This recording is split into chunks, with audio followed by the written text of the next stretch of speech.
الحمد لله رب العالمين العاقبة للمتقين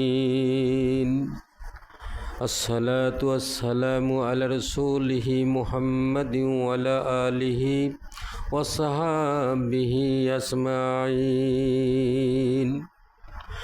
أما بعد فقد قال الله تعالى في كلامه المجيد والفرقانه الحميد أعوذ بالله من الشيطان الرجيم بسم الله الرحمن الرحيم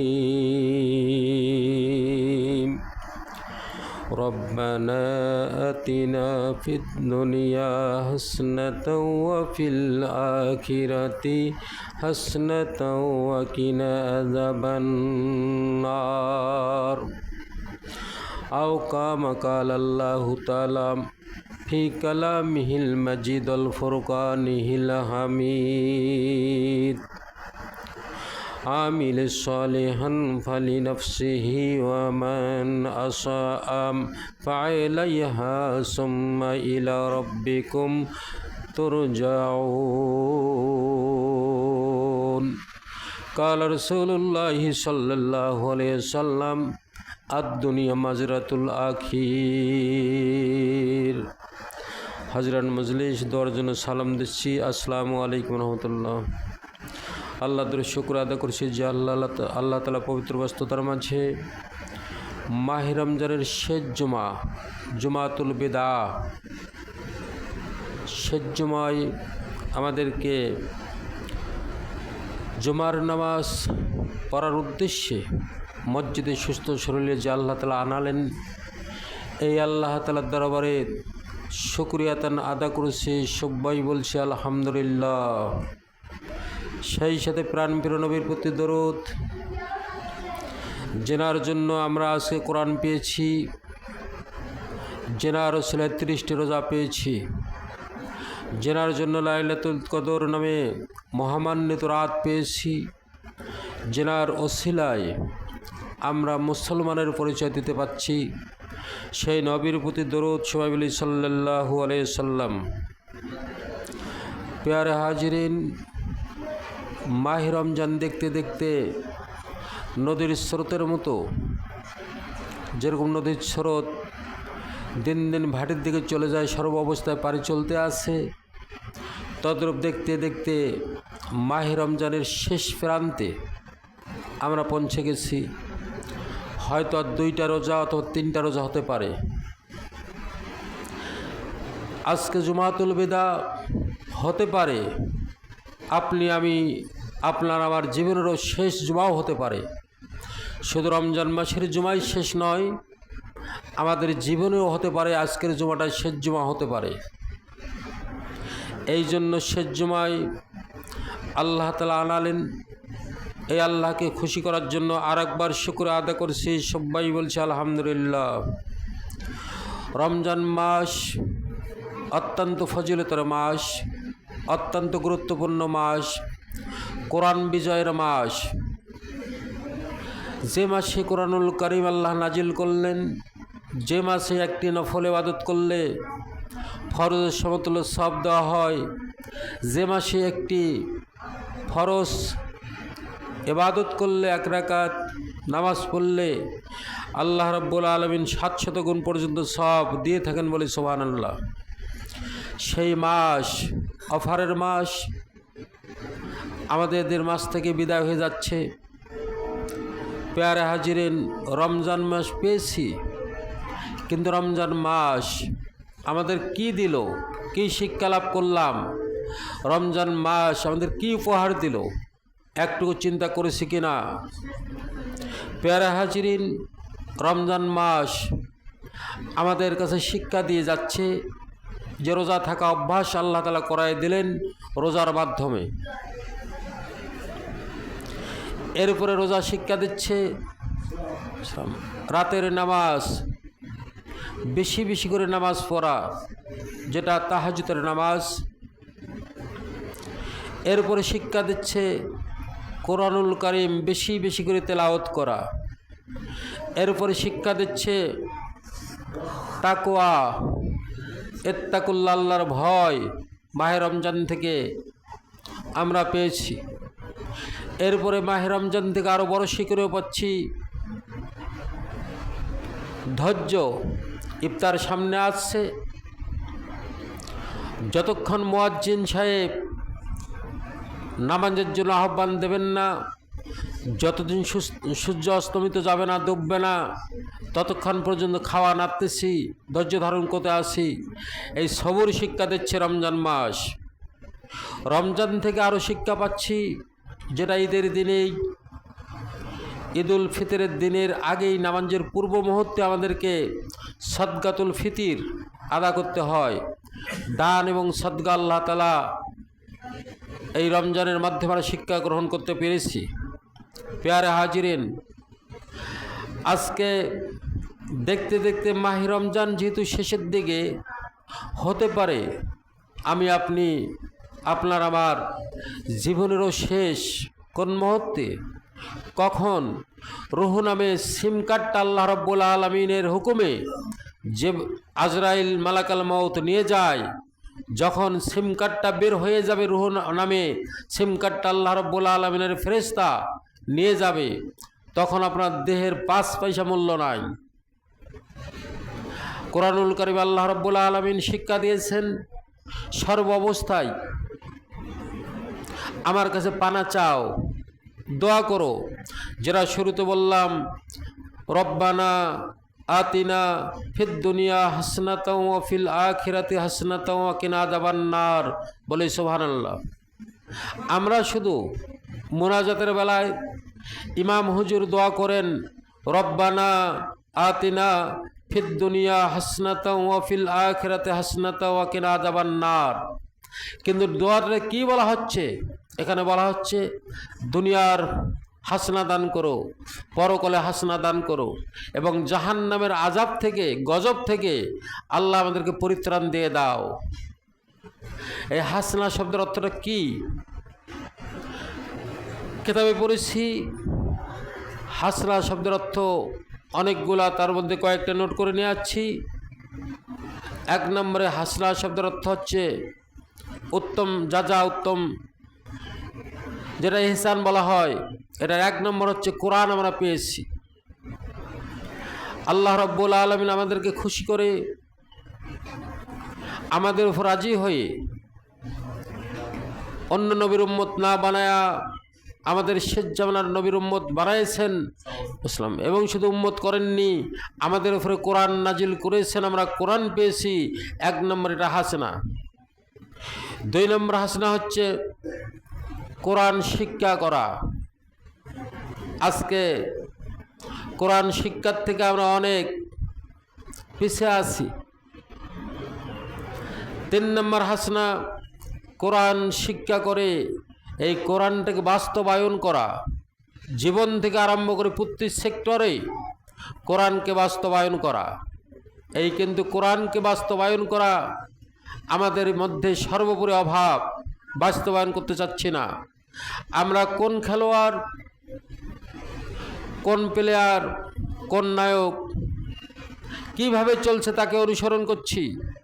কোরআন যেমনি অনুসরণ করতে বলছে আল্লাহ রাব্বুল আলামিন, আমরা সেরা ছেড়ে দিয়েছি, আমরা নায়ককে অনুসরণ করছি, আমরা খেলোয়াড়কে অনুসরণ করছি।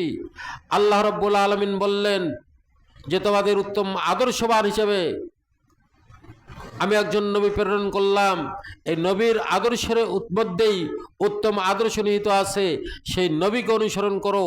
কিন্তু নবীকে আমরা বাদ দিয়ে, কোরআনকে বাদ দিয়ে আমরা এদিক সেদিক সোজাসুজি করছি, যার ফলে আমাদের দুরবস্থা হয়ে যাচ্ছে। আল্লাহ রাব্বুল আলামিন বললেন এই পবিত্র মাস মাহে রমজান, এত ফজিলত, এত বরকত। গত জুমায় বলেছিলাম যে এই মাসে এত বরকত, এত ফজিলত, কারণটা কি? এই মাসে কোরআনুল কারীম আল্লাহ রাব্বুল আলামিন নাজিল করেছেন।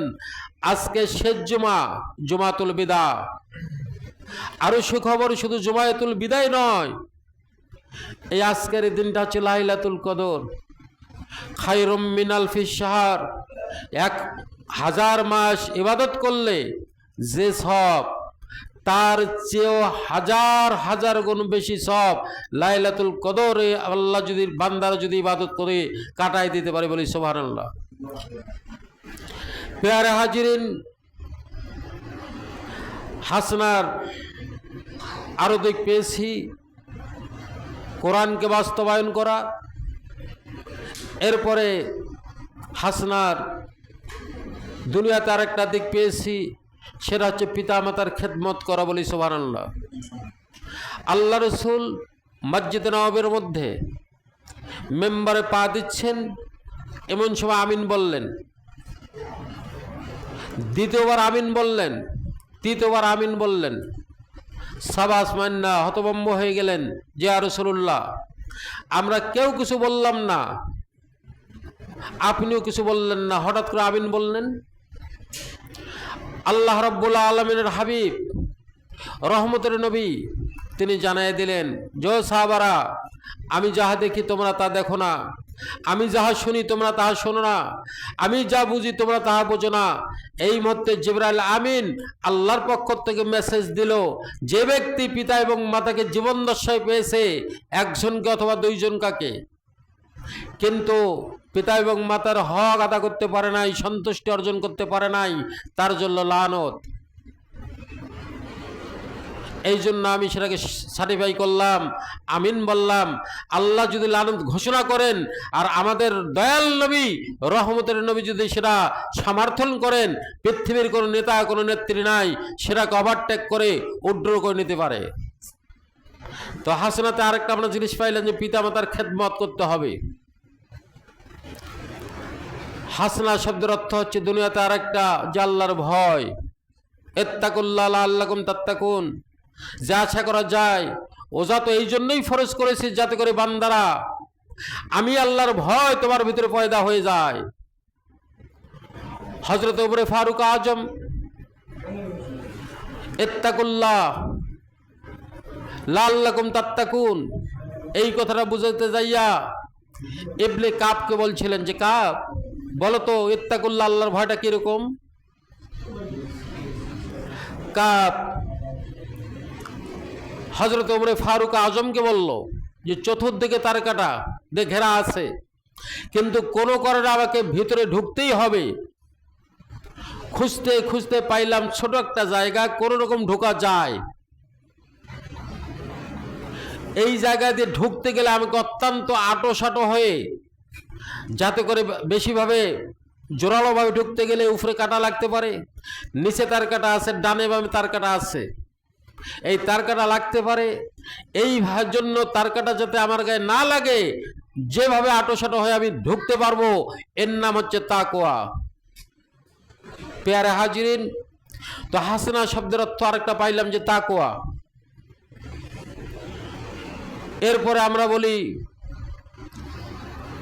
রব্বানা আতিনা ফিদ দুনিয়া হাসনাতা ওয়া ফিল আখিরাতি হাসনা, যে আল্লাহ দুনিয়ার মঙ্গল তো দিয়েছো, পরকালের জন্য মঙ্গল দিয়ে দাও, হাসনা দিয়ে দাও। পরকালের মঙ্গল বলতে, পরকালের হাসনা বলতে আমরা পেয়েছি সর্বপ্রথম ঈমান নিয়ে যদি কবরে যাওয়া যায়, এটা আল্লাহর দয়া, আল্লাহর হাসনা, আল্লাহর রহমত। ঈমান ছাড়া যদি কোনো মানুষ কবরে যায়,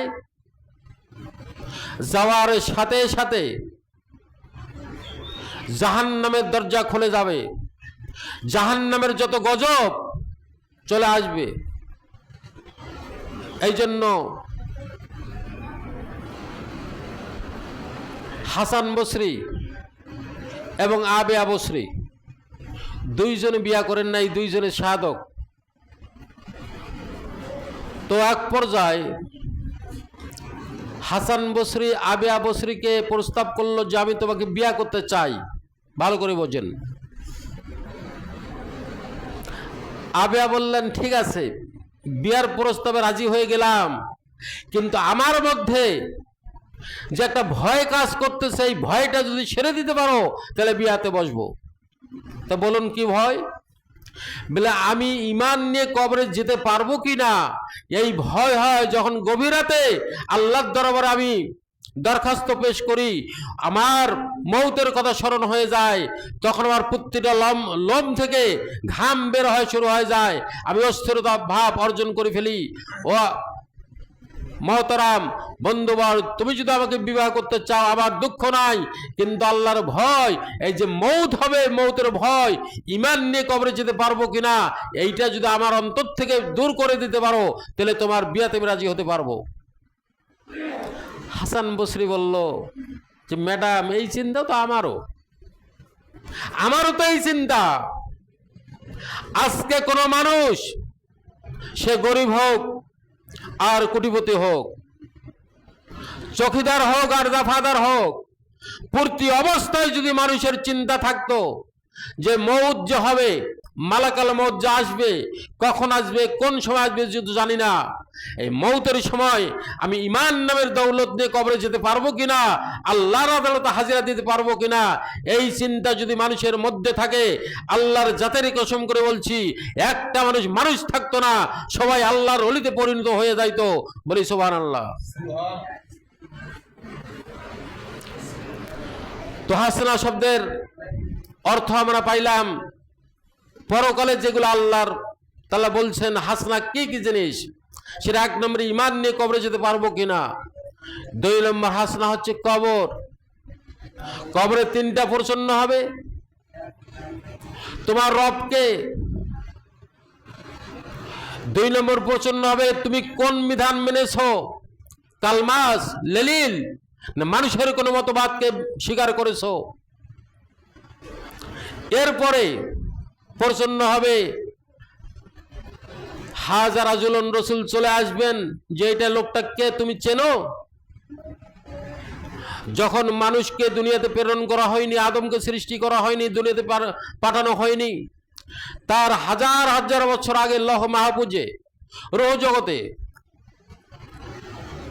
আলমে আরওয়ায় মিটিং করলেন আল্লাহ রাব্বুল আলামিন, ডাক দিলেন সমস্ত রূহদেরকে আলমে আরওয়াহের মধ্যে, যে আমি কি তোমার প্রভু, আলাস্তু বিরাব্বিকুম, আমি কি তোমার প্রভু। সেই সময় আমরা সমস্ত মানুষ এক বাক্যে স্বীকার করেছি, কালু বালা, হ্যাঁ আপনি আমার প্রভু। আর এই যে প্রভু স্বীকারোক্তি দিয়েছি রূহ জগতে, সেইটাকে আল্লাহ রাব্বুল আলামিন পরীক্ষা করার জন্যই কিছুদিনকার জন্য দুনিয়াতে পাঠালেন, যে যাও দেখি বান্দা কতটুকু আমাকে মানো। দুনিয়াতে কিছুদিন থাকার পরে এক পর্যায়ে দেখা যায় টাকার জন্য, এক পর্যায়ে দেখা যায় ব্যবসার জন্য, এক পর্যায়ে দেখা যায় লোভের জন্য আল্লাহকেও মাইনাস করে ফেলেছি, যার ফলে মাইনাস করতে করতে এরকম পর্যায়ে হয়ে গেছে, যার ফলে যখন কবরে চলে আসছে রূহ জগতের ওই যে প্রচন্ন কবরে, কিন্তু কোনো নামাজের হিসাব হবে না। ভালো করে শুনুন, রোজা ছিলেন রোজার হিসাব হবে না, যাকাত দিয়েছেন যাকাতের হিসাব হবে না, এক কথা আমলের হিসাব কিয়ামতের ময়দানে হবে। আর শুধু কবরে যাইয়াই তাওহীদের হিসাব, একাত্মবাদের হিসাব, আপনি আল্লাহকে কতটুকু মেনেছেন, এইটার হিসাব দিয়েই কবরে থাকার লাগবে। আজকে রিসালাতের হিসাব হবে দুনিয়া কবরে যাওয়ার সাথে সাথে, আর আমলের হিসাব হবে হাশরের ময়দানে। প্যারে হাজিরিন, আসুন তাহলে হাসনা পাইলাম আমরা কবরে, এই জন্য দোয়া করি, রব্বানা আতিনা ফিদ দুনিয়া হাসনা ওয়া ফিল আখিরাতে হাসনা, পরকালে হাসনা দাও, কল্যাণ দাও। সেটা কবরে যাতে যে 3টা প্রশ্ন করবেন, এই 3টা প্রশ্ন যাতে করে জবাব দিতে পারি। হাসান বসরি বললেন, যাবে এরপরে কি প্রশ্ন, আরো আছে। কবরে যখন মানকেরিনাকে চলে আসবে, আমি যখন চিন্তা করি যে কবরে আমি সওয়ালের উত্তর দিতে পারবো কিনা, আমি আল্লাহ রাব্বুল আলামিনকে চিনতে পারবো কিনা, এই চিন্তায় যখন অস্থির হয়ে যায়, আমি আর দুনিয়ার কোনো হুঁশ থাকে না। তুমি যদি আমার এই ভিতর থেকে কবরের এই সওয়াল, এই প্রশ্ন, এই কথাটাই আমার অন্তর থেকে মুছে দিতে পারো, আমি বিয়াতে রাজি হব। হাসান বললেন, এই কথা তো আমারও। শুধু কি তাই, মিজান শুনেছেন আপনারা, পাল্লা দিয়ে নেপা হবে পাপ এবং বদি, পাপ পুণ্যর বিচার হবে। ওই সময় চিন্তা হবে কি অবস্থা হবে। এরপরে ফুলচেরাত, যে রাস্তার হবে, যে পুল, নিচে থাকবে জাহান্নামের আগুন দাউ দাউ করে জ্বলছে, চুলের চেয়ে চিকন, তরবার চেয়ে ধার, 70 বছরের রাস্তা হবে। এই রাস্তাটা আমাদের পাড়ি দিয়ে তারপর জান্নাত যেতে হবে, এইটা হাসনা। এরপর আল্লাহ রাব্বুল আলামিন এই হাসনা আরো দিয়েছেন বিনা হিসাবে জান্নাত। বলি সুবহানাল্লাহ। বিনা হিসাবে জান্নাত, এটা হাসনা। তাহলে আমরা দুনিয়ার হাসনা বুঝলাম কোরআনুল কারীম, পিতামাতার খেদমত, কোরআনকে শিক্ষা করা, কোরআনকে বাস্তব প্রতিফলন করা, কোরআন অনুযায়ী চলা, আর কবরে পেলে ঈমান, কবর, হাসর, মিজান, ফুলসিরাত এবং বিনা হিসেবে জান্নাত, এর নাম হাসানাত। এরপর আসুন শেষ অংশ আমরা বলি ওয়া কিনা আযাবান নার, আল্লাহ জাহান্নামের আগুন থেকে আমাদেরকে পরিত্রাণ দিয়ে দাও। ভালো করে শুনুন,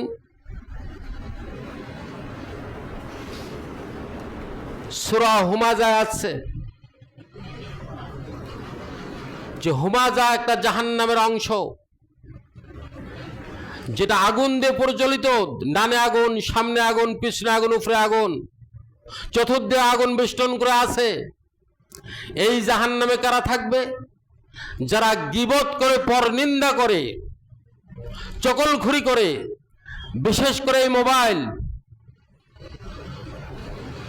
এবং ইউটিউবেরা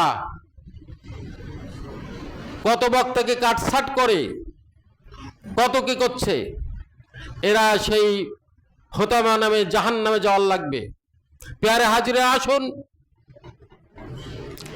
রমজান শিক্ষা দিল আমাদের। আগে বললাম, এরপর আজকে জুমাতুল বিদা, শুধু বিদায় নয়, লাহমজাবি, যারা আহলে হাদিস দাবি করেন, রাজ্জাক বিন ইউসুফের বই পড়ে যারা ফতোয়াবাজি দেন, তারা বলে জুমাতুল বিদা বলতে কোনো বিদা নাই। জুমাতুল বিদা হবে কিয়ামতের দিন, যেদিন দুনিয়া ধ্বংস করবে, সেটা হবে শুক্রবার। ওই দিনটাকে তারা জুমাতুল বিদা বলে আখ্যায়িত করেছেন। না, এটা ভুল ধারণা। আমরা জুমাতুল বিদা, রমজান মাসের শেষ জুমাকে জুমাতুল বিদা মনে করি।